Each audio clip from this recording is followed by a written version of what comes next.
watch episode 37 of Pokemon every year because I watch every episode of Pokemon every year. In episode 37, Ditto's mysterious mansion, the mystery is just a failing small business. Ash and friends escape the rain by entering a mostly average mansion. It's not mysterious, it's just closed. As they wander freely, Ash's Pikachu encounters another Pikachu. Ash's Pikachu is quick to accept its new friend, but upon seeing its unique appearance, the humans are disgusted. Ash orders his Pikachu to attack the abomination and attempts to make the pocket monstrosity his own. Having just one Pikachu under his command isn't enough. Nothing will ever be enough for Ash. But his Pokeball is interceded by another, and from the shadows emerges the owner of the establishment. Although garbed in identical garments, Brock detects her gender, because that's all he cares about. Duplia introduces her true self and her companion, Ditto, a Pokemon whose only move is to move its entire genetic structure. Underwhelmed and overly callous, Ash dismisses Ditto's entire species, to which Duplia responds by instigating structured violence. Duplia easily beats Ash with a single move and for a second time calls him Ashy Boy, after which she continues to show off her skills. Brock is unimpressed by her own imitations, which are as imperfect as her Pokemon's. She cosplays as everyone except him because that would be a hate crime.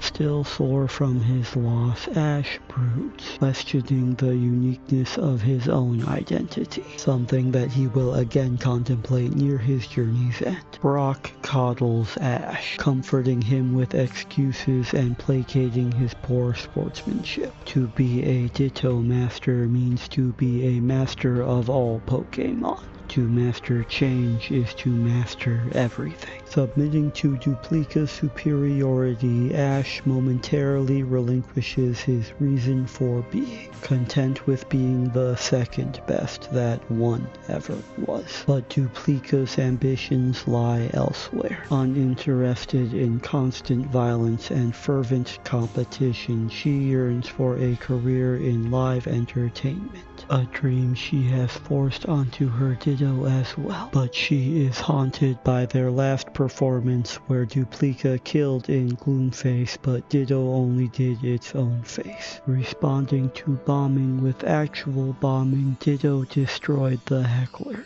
Duplica's Ditto is unable to complete its transformation fully, always holding on to a small part of its true self. Who's that Pokemon? Imposter syndrome. After bemoaning their bad set, the ever-present enemies take the stage and succeed in stealing Ditto. The Dark Forces intend to give Ditto to their boss disguised as a Dratini, another direct callback to the last band episode that makes less sense without it. Before gifting it to their employer, the menace politely asks Ditto to transform into her high school crush, which is something that someone who carries around a picture of their high school crush would ask a Ditto to do. Ditto fails to accurately recreate the features of her lost love, and they attempt to attain perfection through less affectionate methods, and with the offering of pain, the copycat correctly copies the cat.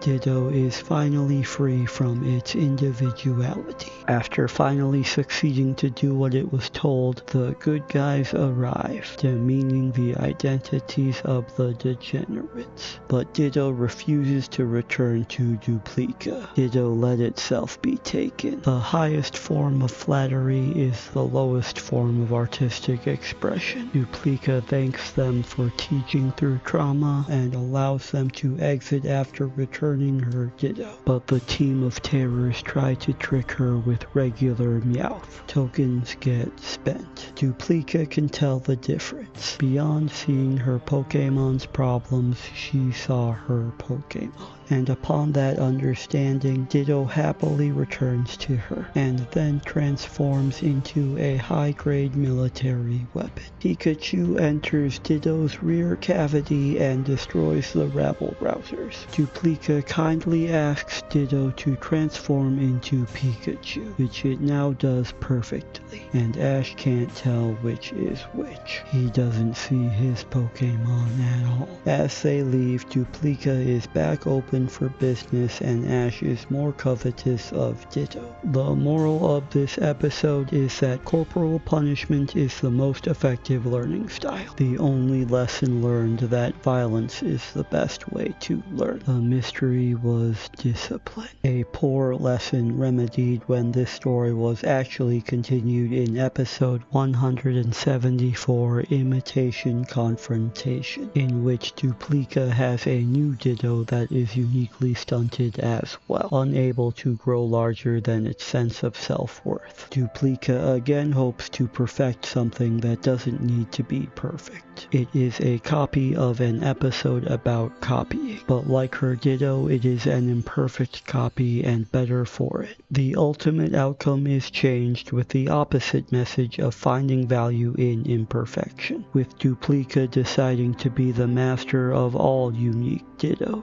even though it's too late for some of them, leaning into the inauthenticity of imitation. Ditto's Mysterious Mansion didn't have a bad ending because it wasn't the ending. It was just to be continued.